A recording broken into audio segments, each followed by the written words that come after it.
யாத்திராகமத்தின் புஸ்தகம் 33வது அதிகாரம் 14வது வசனம்.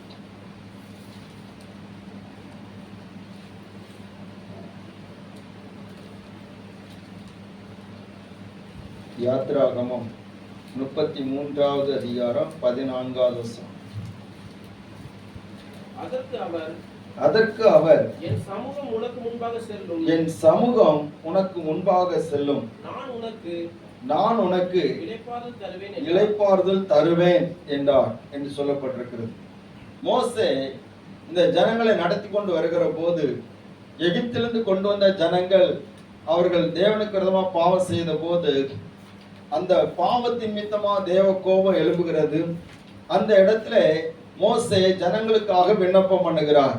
விண்ணப்பம் பண்ணி எதற்காக விண்ணப்பம் பண்ணுகிறார்னு ஆண்டவர் சொல்கிறார், நான் இனி உங்களோடு கூட போக மாட்டேன், நான் என்னுடைய தூதனை அனுப்புகிறேன், அவன் உங்களுக்கு முன்னாடி போய் இந்த அங்க உள்ள எதிரிகள் அல்லது உங்கள் சத்துருக்களை அழித்து அவர்களை நீங்க போக வேண்டிய இடத்துக்கு கொண்டு போய் சேர்த்துவாங்க அப்படின்ட்டு சொல்லுகிற போது இந்த மோசே சொல்கிறார், ஆண்டவரே நீர் தான் எங்களோடு கூட வர வேண்டும். அல்லேலூயா, ஸ்தோத்திரம். ஆண்டவர் மோசேக்கு வாக்கு கொடுக்கிறார், என் சமூகம் உனக்கு முன்பாக செல்லும், நான் உனக்கு இளைப்பாறுதல் தருவேன் என்று சொல்லுகிறார். இந்த தேவ சமூகம் ரொம்ப முக்கியமானது. ஆண்டவர் மோசேக்கு ஒரு நல்ல வாக்கு தத்தம் கொடுக்கிறார், நல்ல வாக்கு கொடுக்கிறார், என் சமூகம் உனக்கு முன்பாக செல்லும். அல்லேலூயா. அவருடைய சமூகம் நமக்கு ரொம்ப முக்கியமான ஒரு காரியமாக இருக்கிறது. பாருங்க, இந்த மோசேயின் இடத்துல தேவன் இந்த ஒரு வார்த்தையை சொன்ன போது மோசே அடுத்த வார்த்தை என்ன சொல்லுகிறார்? 15வது வசனத்தை வாசிக்கலாம். அப்பொழுது அவன் அவரை நோக்கி உம்முடைய சமூகம் என்னோட கூட செல்லாமல் போனால் எங்களை இவ்விடத்திலிருந்து கொண்டு போகாதிரும். அல்லேலூயா, ஸ்தோத்திரம். ஆண்டவர் சொல்லுகிறார், என் சமூகம் உனக்கு முன்பாக கடந்து செல்லும், என் சமூகம் உனக்கு முன்பாக செல்லும் சொன்ன போது மோசே அந்த வார்த்தையை பிடித்துக் கொள்கிறான். என்ன பிடித்துக் கொள்கிறான்? ஆண்டவரே, உம்முடைய சமூகம் எங்களுக்கு முன்பாக கடந்து செல்லாவிட்டால், எங்களை நடத்தி செல்லாவிட்டால், உம்முடைய சமூகம் எங்களுக்கு முன்பாக போகாவிட்டால் எங்களை இந்த இடத்திலிருந்து கொண்டு போகாதீங்க ஆண்டவரே. அப்படி ஆனால் உங்க சமூகம் எங்களுக்கு ரொம்ப அவசியம். அல்லேலூயா. அவருடைய சமூகம் சொன்னால் என்ன அர்த்தம்? அவரே முன்னாடி போகிறார் என்று சொல்லி நம்ம பார்க்கிறோம். இன்னொரு வசனத்தை கூட அதே பகுதியில் நீங்க வாசிங்க. 16வது வசனம். எனக்கு உமது ஜனங்களுக்கும் உம்முடைய கண்களில் கிருபை கிடைத்தது என்பது எதனால் அறியப்படும்? நீர் எங்களோட வருவதினால் அல்லவா? இப்படியே பூமியின் மேலுள்ள ஜனங்கள் எல்லாரிலும் நானும் உம்முடைய ஜனங்களும் விசேஷித்தவர்கள் என்று விளங்கும் என்றான். அல்லேலூயா. என் சமூகம் உனக்கு முன்பாக செல்லும் சொன்ன அந்த அர்த்தம் என்ன? ஸ்தோத்திரம். அவரே கூட வருகிறது. இந்த வசனத்துல அந்த மோசே சொல்லுகிறார், எனக்கும் உமது ஜனங்களுக்கும் உம்முடைய கண்களில் கிருபை கிடைத்தது என்பது எதனால் அறியப்படும்? நீர் எங்களோடு வருவதினால் அல்லவா? உம்முடைய கண்களில் கிருபை கிடைத்தது, இந்த ஜனங்களுக்கு கிருபை கிடைத்தது, இந்த ஜனங்களோடு தேவ வல்லமை இருக்கிறது, இந்த ஜனங்களோடு தேவ பிரசன்னம் இருக்கிறது, இந்த ஜனங்களோடு யாரும் எதிர்பார்க்க முடியாத ஒரு சர்வ வல்லமையுள்ள தேவன் இவர்களோடு இருக்கிறார் என்பது அந்த சமூகத்தினால் தான் அறியப்படும். ஆண்டவர் இஸ்ரவேல் ஜனங்களை மேக ஸ்தம்பத்தினாலும் அக்னி ஸ்தம்பத்தினாலும் அவங்க கானான் போய் சேருகிற வரைக்கும் அவர்களை வழி நடத்தினார். அல்லேலூயா, ஸ்தோத்திரம். கர்த்தருடைய நாமம் மகிமைப்படுவதாக. அதே தேவ சமூகம் நமக்கு ரொம்ப அவசியமா இருக்கிறது. இந்த தேவ சமூகத்துல நமக்கு என்ன நடக்கிறதுன்னு சொன்னால், முதல்ல அந்த நமக்குடைய வாழ்க்கையில ஒரு வெற்றி கிடைக்கிறது. அல்லேலூயா. அப்போ ஒரு தேவ பிள்ளை, தேவனால் தெரிந்து கொள்ளப்பட்ட ஒரு தேவ பிள்ளைக்கு எது அவசியம் சொன்னா, தேவ சமூகம் ரொம்ப முக்கியமா இருக்குது. அந்த தேவ சமூகம் இல்லைன்னு சொன்னால், எப்போ தேவ சமூகம் நம்ம விட்டு போகுதோ அப்பொழுது பிசாசு அவன் தன்னுடைய கிரியைகளை நடப்பிக்க ஆரம்பித்து விடுகிறான். நல்லா புரிஞ்சு கொள்ளணும். ஸ்தோத்திரம். தேவ சமூகத்திலே பிசாசுக்கு இடமில்லை. அல்லேலூயா. தேவ சமூகத்திலே தேவ ஜனத்துக்கு எதிராக இருக்கிற போராட்டங்களுக்கு இடமில்லை. ஆமென். அவைகள் எல்லாம் ஜெயிக்கக்கூடிய, அவைகள் எல்லாம் மேற்கொள்ளக்கூடிய வல்லமை தேவ சமத்திலிருந்து புறப்படுகிறது. அவருக்கு முன்னாடி என்ன நடக்குன்னு சொன்னா 114வது சங்கீதத்துல நீங்க பாப்பீங்கன்னு சொன்னா, ஸ்தோத்திரம், 114வது சங்கீதம்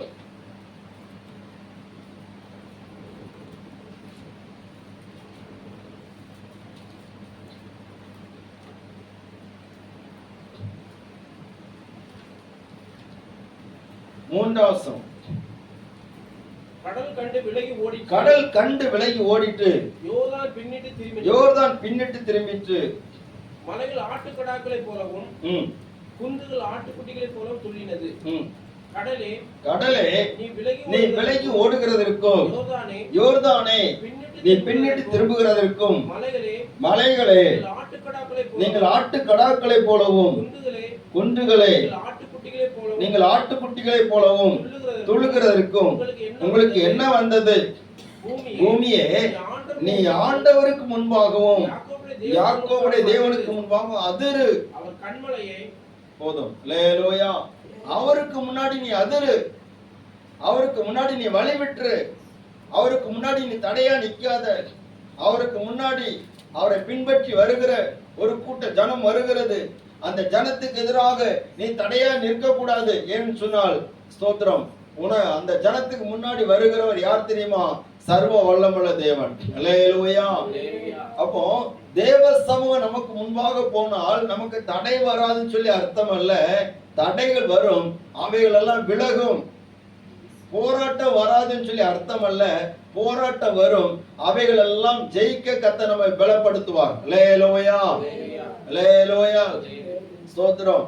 அந்த ஜனத்துக்கு எதிராக பல காரியங்கள் வந்தது, ஆனால் தேவன் கூட இருந்தபடினாலே எல்லாமே விலகினது. எல்லாவற்றையும் அவர்கள் தாண்டி வந்தார்கள். அவர்களை பார்க்கும்போது, ஸ்தோத்திரம், அவர்கள் போன தேசத்தில் உள்ள ஜனங்கள் எல்லாரும் பயப்பட்டார்கள். ஏன்னு சொன்னால், பூமியின் விசாலத்தை மூடுகிற ஒரு ஜனக்கூட்டம் வருகிறது.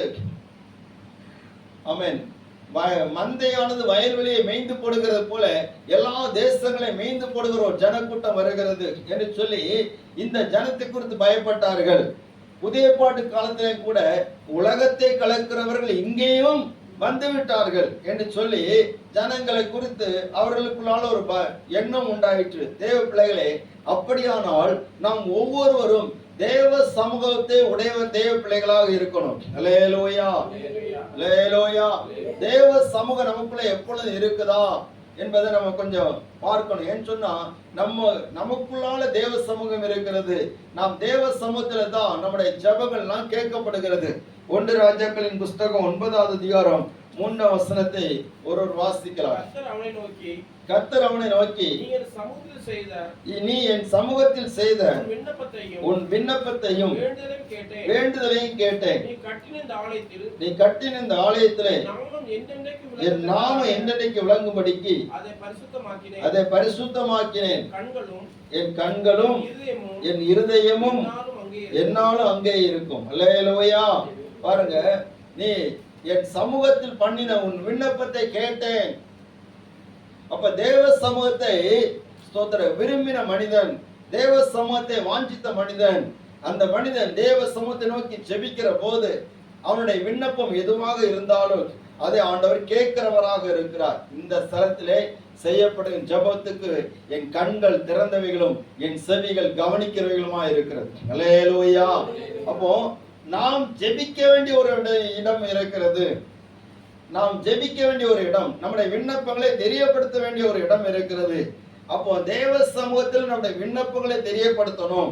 தெரியப்படுத்த வேண்டிய இடத்துல தெரியப்படுத்தாம வேற எங்கே தெரியப்படுத்தக்கூடாது. அல்லேலூயா. ஆமென். ஸ்தோத்திரம். சிலரை பார்த்தா என்ன, ஆண்டவர்கிட்ட சொல்ல வேண்டிய காரியத்தை ஆண்டவர்கிட்ட சொல்லாம வேற மனுஷன்கிட்ட சொல்லுவாங்க, கல்லையும் மண்ணையும் பார்த்து சொல்லுவாங்க.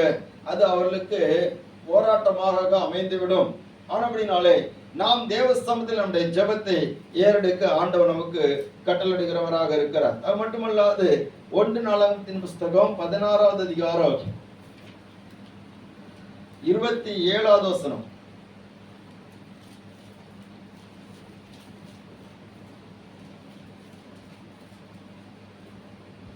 மகிமையும் கனமும் அவர் சமூகத்தில் இருக்கிறது. அவர் சமூகத்தில் இருக்கிறது. வல்லமை மகிழ்ச்சி அவர் ஸ்தலத்தில் இருக்கிறது. அப்ப அவருடைய சமூகத்துல என்ன இருக்குது? மகிமை இருக்குது, கனம் இருக்குது. அல்லேலூயா. அவருடைய வல்லமை மகிழ்ச்சி அவருடைய சமூகத்துல இருக்கிறது. அவருடைய சமூகத்துல மகிமை இருக்கிறது, கனம் இருக்கிறது, அவருடைய மகிமையும் இருக்கிறது. அந்த சமூகத்தில் இருக்கிற நமக்கும் ஒரு மகிமை இருக்கிறது. அல்லேலூயா. அவருடைய சமூகத்துல அவருக்குரிய கனமும் இருக்கிறது. அவருடைய சமூகத்துல போகிற நமக்கு ஒரு கனத்தை ஆண்டவர் வைத்திருக்கிறார். ஸ்தோத்திரம். என்னை கனப்படுத்துகிறவர்களை நானும் நினைச்சுவேன், கனப்படுத்துவேன். அவரை யார் யார் கனப்படுத்துறாங்களோ அவர்களை தேவன் தேசத்திலே கனப்படுத்துகிறவராக இருக்கிறார். யார் யார் அவரை மகிமைப்படுத்துகிறார்களோ ஸ்தோத்திரம், அவர்களை தேசத்தில் ஆண்டவர் மேன்மைப்படுத்துகிறவராக இருக்கிறார். அது மட்டுமல்ல, அவருடைய சமூகத்தில் என்ன இருக்குன்னா மகிழ்ச்சி இருக்கிறது. அல்லேலூயா. ஸ்தோத்திரம். சங்கீதம் 16வது சங்கீதம் 11வது வசனம்.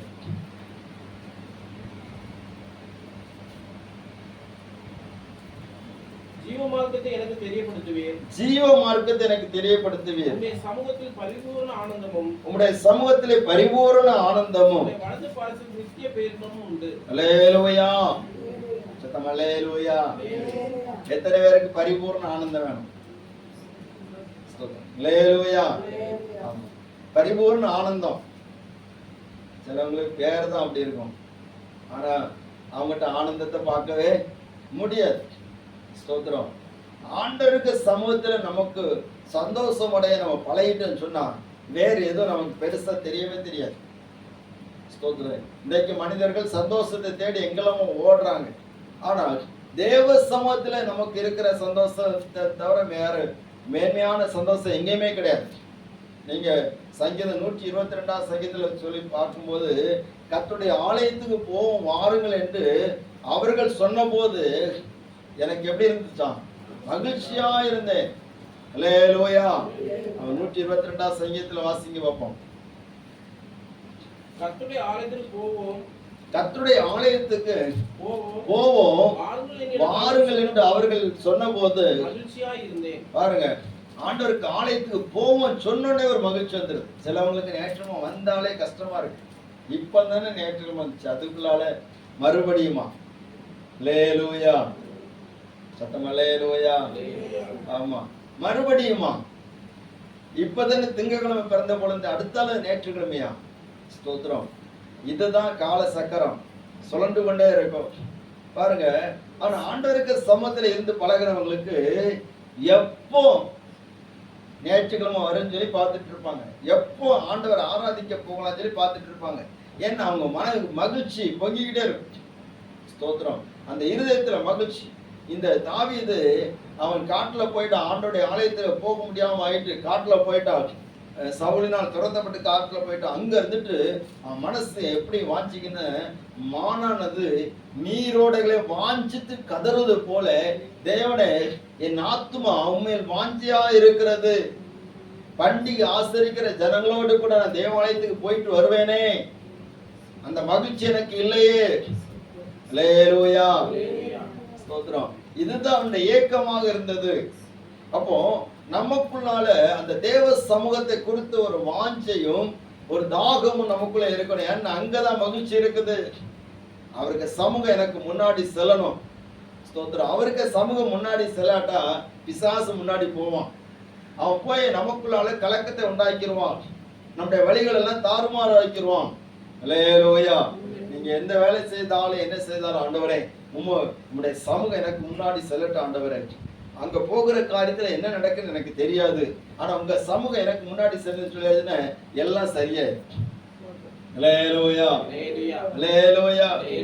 கர்த்தருடைய நாமம் மகிமைப்படுவதாக. அப்போ அவருடைய சமூகத்தில் நமக்கு பரிபூரண ஆனந்தம் இருக்கிறது. அவருடைய வலது பார்சத்துல என்ன இருக்கு? நித்திய பேரின்பம் இருக்கிறது. அப்ப அந்த நித்திய பேரின்பம், அழிந்து போகாத பேரின்பம் நமக்கு ரொம்ப அவசியமாக இருக்கிறது. பாருங்க, ஸ்தோத்திரம். ஒரு சினிமா இறங்குதுன்னு சொல்லியாச்சுன்னா உடனே மக்கள்லாம் குதிச்சு கொண்டாடுறாங்க. எதுக்கு கொண்டாடுறான்னு அவனுக்கும் தெரியாது. அல்லேலூயா. ஆனா ஏதோ ஒரு அந்த அந்த பிசாசுடைய ஒரு தாக்கம் அவங்களுக்குள்ளால செயல்படும். ஒவ்வொரு சினிமா எடுக்கும்போது பல பூஜைகள் பண்ணுகிறார்கள். அது எதுக்குன்னு சொன்னா ஜனங்களை அதுக்கு நேராக திருப்பி விடுவதற்கு பல மந்திரவாதங்கள் பண்ணுகிறார்கள். ஸ்தோத்திரம். நீங்க அதை நம்ம பார்க்கலாம். அது அந்த தொடக்கத்திலே போட்டுருவாங்க. ஸ்தோத்திரம். ஒரு ஒரு உருவத்தை வச்சு அதுக்கு என்னென்னமோ பண்ணி எடுத்து புகையை போட்டு விட்டுருவாங்க.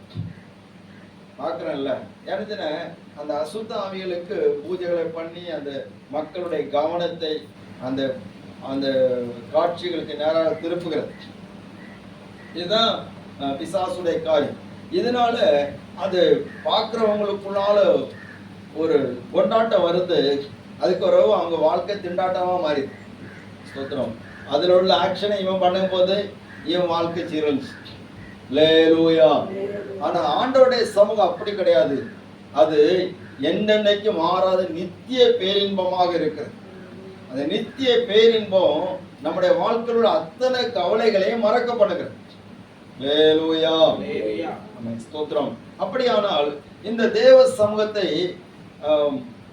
சமூகத்தை நாம் எப்படி நம்முடைய வாழ்க்கையில ஸ்தோத்திரம் நாம் அணிந்து கொள்ள முடியும் அல்லது தரித்து கொள்ள முடியும் அல்லது இந்த தேவ சமூகத்தில் உள்ள நன்மைகளை எப்படி நாம் பெற்றுக்கொள்ள முடியும்?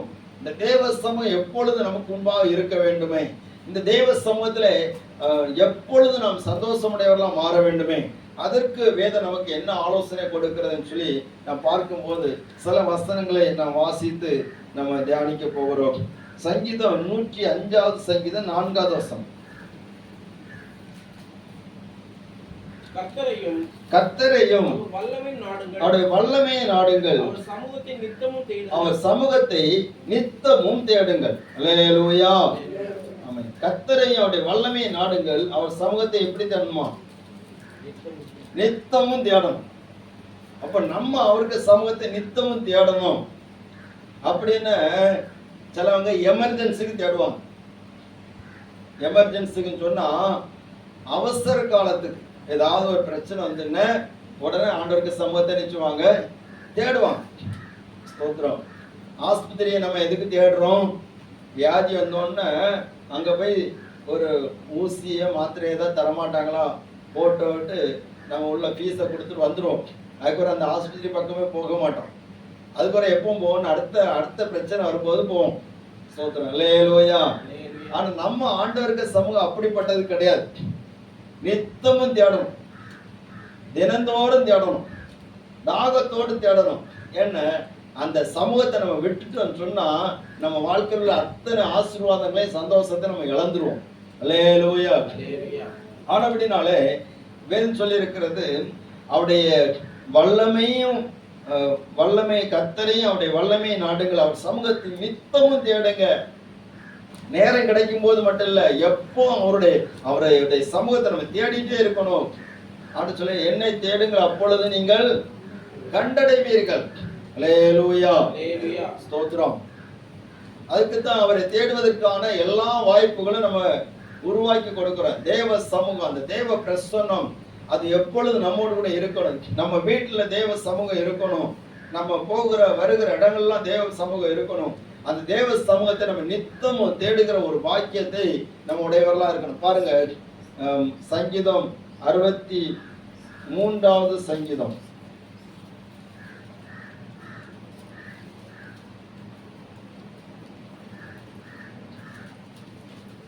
1வது வசனம். தேவனே நீர் என்னுடைய தேவன், அதிகாலமே உம்மை தேடுகிறேன். வறண்டதும் விடாய்த்ததும் தண்ணீரற்றதுமான நிலத்திலே என் ஆத்துமா உம்மேல் தாகமாய் இருக்கிறது, என் மாம்சமானது உம்மை வாஞ்சிக்கிறது. அல்லேலூயா. பாருங்க, இந்த தாவீது அவன் அவருடைய ஆத்துமா எப்படி இருக்குன்னா ஆண்டவர் மேல ஒரு தாகமுள்ள ஆத்மாவா இருக்கு. அந்த சங்கீதத்துல இந்த மேல உள்ள இந்த கெட்டிங்க பாத்தீங்கன்னா இருக்கணும். தாவீது யூதாவின் வனாந்தரத்தில் இருக்கையில் பாடின சங்கீதம். அப்ப இவர் வனாந்தரத்தை பார்க்கிற, பாலைவனத்துல இருக்கிற, அங்க தண்ணியும் கிடையாது, வெண்ணையும் கிடையாது, ஒண்ணும் கிடையாது, பாலைவனத்துல சுத்திட்டு இருக்கிற. அப்போ இந்த பாலைவனத்தை பார்க்கும்போது அது காய்ந்து போய் கிடக்கிறது. மழை பெய்த உடனே தண்ணீர் அப்படி நினைச்சது சொர்ன்னு கீழே இழுத்துறது, ஒரு பக்கம் நிக்க மாட்டேங்க. அப்போ இந்த பார்க்கும்போது அவருக்கு தோணுது என்னன்னா, இந்த நிலம் எதை ரொம்ப வாஞ்சித்துட்டு இருக்குன்னா, இந்த நிலம் எதற்காக ஏங்கிட்டு இருக்குன்னா, மழைக்காக ஏங்கிட்டு இருக்குது. அல்லேலூயா. வறண்ட நிலம் எதற்காக ஏங்கிட்டு இருக்குன்னா, மழைக்காக ஏங்கிட்டு இருக்கு. அவர் அதை ஒப்பிட்டு சொல்றாரு, என் ஆத்மாவும் என் தேவ சமூகத்துக்காக என் தேவனுக்காக ஏங்கிக்கிட்டே இருக்குது. ஸ்தோத்திரம். அதிகாலமே தேடுறாரு. அன்னைக்கு பகல் முழுதும் தேடியாச்சு, இரவுலையும் தேடியாச்சு, தூங்குறாரு. ஆனா காலையில எழும்பும் போது அதே தாகம், ஆண்டவரை தேடுகிற அதே தாகம், அதே ஏக்கம், அதே எண்ணம். ஸ்தோத்திரம். இன்னைக்கு அப்படிப்பட்ட அனுபவங்கள் நிறைவேற்ற இல்லை. அல்லேலூயா. கவனிங்க. இப்ப ஆண்டவரை எந்த அளவுக்கு நம்ம தேடுகிறோம், அவருடைய சமூகத்தை எந்த அளவுக்கு தேடுகிறோம். ஒரு வறண்ட நிலத்தை போல ஆண்டவருடைய சமூகத்தை நம்ம தேடும் போது அவருடைய மகிமையும் அவருடைய வல்லமையும் நம்ம பார்க்க முடியும். 2வது வசனம் சொல்லப்படும், இப்படியே பரிசுத்த ஸ்தலத்தில் நம்மை பார்க்க ஆசையா இருந்து இது வல்லமையும் உடைய மகிமையை கண்டேன். பரிசுத்த ஸ்தலத்தில் நம்ம பார்க்க ஆசையா இருந்த ஆண்டவரே, இந்த வல்லமையை உடைய மகிமையை கண்டேன். ஸ்தோத்திரம். தாவீது அந்த அளவுக்கு உயர்த்தப்படக்கு ஒரு முக்கிய காரணம் சொன்னா, தாவீதோடு எப்பொழுதும் தேவ சமூகம் இருந்துகிட்டே இருந்துச்சு. அல்லேலூயா. சும்மா அவனே இருக்காது. அவருடைய சமூகத்தில் நமக்கு இளைப்பாறுதல் கிடைக்கும். அவருடைய சமூகத்தில் நமக்கு நிம்மதி கிடைக்கும், சந்தோஷம் கிடைக்கும். அவனா நித்தம் அதை தேடணும். ஏதோ கடமைக்காக அல்ல, அவசர காலத்துக்காக அல்ல. ஒரு பிரச்சனை வந்தோன்னு அவரை தேடிட்டு அடுத்த அவருக்கு டாட்டா காட்டிட்டு போகிறது இல்லை. அவரை நித்தம் தேடணும். சொல்லுகிறான், தேவனே நீர் என்னுடைய தேவன். அல்லேலூயா. இந்த ஒரு உணர்வு எத்தனை பேருக்கு இருக்குது? அல்லேலூயா சொல்லுங்க. அல்லேலூயா. நீர் என்னுடைய தேவன் ஆண்டவரே. ஸ்தோத்திரம். சில சொல்லுவாங்க அதிகாலையில தேவனை தேடணும். அல்லேலூயா. அதிகாலை ரொம்ப முக்கியமான ஒரு டைம். அதிகாலையில ஒரு 5 மணி 4 மணி 5 மணி இதுக்கெல்லாம் எழுப்பி ஜெபம் பண்ணலாம், தேடலாம். ஸ்தோத்திரம். நம்ம சபையில அதிகாலை ஜெபம் நடக்குது. அல்லேலூயா. ஒரு அழைப்பு. அல்லேலூயா. சரி நடக்கட்டும், நாங்க வீட்டுல இருந்து அதிகாலை ஜெபம் பண்றோம்னு சொல்லிட கூடாது. முடிஞ்சா வந்துருங்க அதிகாலை ஜெபம் பண்ணது. ஸ்தோத்திரம். ரொம்ப ஆசீர்வாதமா இருக்கும். நீங்க வருவீங்கன்னா நாங்க கேட்டெல்லாம் திறந்து வச்சிருவோம். ஸ்தோத்திரம். அதிகாலையில் எழுப்பி அல்லேலூயா ஆண்டவரை தேடணும். பாருங்க, இப்படி அவனுடைய சமூகத்தை தேடி கொண்டிருந்தவனுக்கு தேவ தரிசனங்கள் கிடைத்தது. கொர்நேலி என்கிற ஒரு 100க்கு அதிபதி, அவன் பக்தியாக ஆண்டவரை தேடினான். அப்போஸ்தலர் 10வது அதிகாரம் 4வது வசனம் சொல்லப்பட்டிருக்கிறது. பக்தியாய் தேடினான். அவனுக்கு தெரியாது, நல்ல வழி எதுவும் தெரியாது. ஆனா ஆண்டவரை தேடினான், தான தர்மங்களை பண்ணினான். அவனுடைய ஜபங்கள் தேவ சமூகத்துல போய் எட்டினது. 10:4 வாசிங்க பார்ப்போம். அவனை உற்று பார்த்து பயந்து ஆண்டவரே என்ன என்றான். அப்பொழுது அவன் உன் ஜபங்களும் உன் தர்மங்களும் தேவனுக்கு நினைப்படுதலாக வந்து அல்லேலூயா. நம்ம அதிகாலையில தேடுகிறது மட்டும் இல்ல, நித்தமும் தேடும் போது நம்ம பண்ற நற்கிரியைகள் அவருடைய சமூகத்தில் போய் எட்டும். நம்ம ஏறெடுக்கிற ஜபங்கள் அவருடைய சமூகத்தில் போய் எட்டும். ஸ்தோத்திரம். இந்த கொர்நேலியு அவன் அநேக தான தர்மங்களை பண்ணியிருக்கிறான், ஜெபம் பண்ணியிருக்கிறான், பக்தியா இருந்திருக்கிறான். ஆனா ஒண்ணுமே வீணா போகல. அவன் என்ன நித்தமும் ஆண்டோடைய சமூகத்தில் தேடிக்கொண்டிருக்கிறான். அல்லேலூயா. ஸ்தோத்திரம். இவனை குறித்து பேதுருவுக்கு வெளிப்பாடு கிடைக்கிறது. உடனே பேதுரு வரவழைத்து எனக்கு வேத வசனத்தை சொல்லி பரிசுத்தாவியானவரால் நிரப்பப்பட்ட அவனுடைய வீட்டார் எல்லாரும் நிரப்பப்படுறாங்க. அப்ப கர்த்தரை தேடுகிற போது அவருடைய வல்லமை நமக்குள்ள விளங்குகிறதாக இருக்கிறது. ஸ்தோத்திரம். ஏசாயா தீர்க்கதரிசன புஸ்தகம் 58வது அதிகாரம் 11வது வசனம்.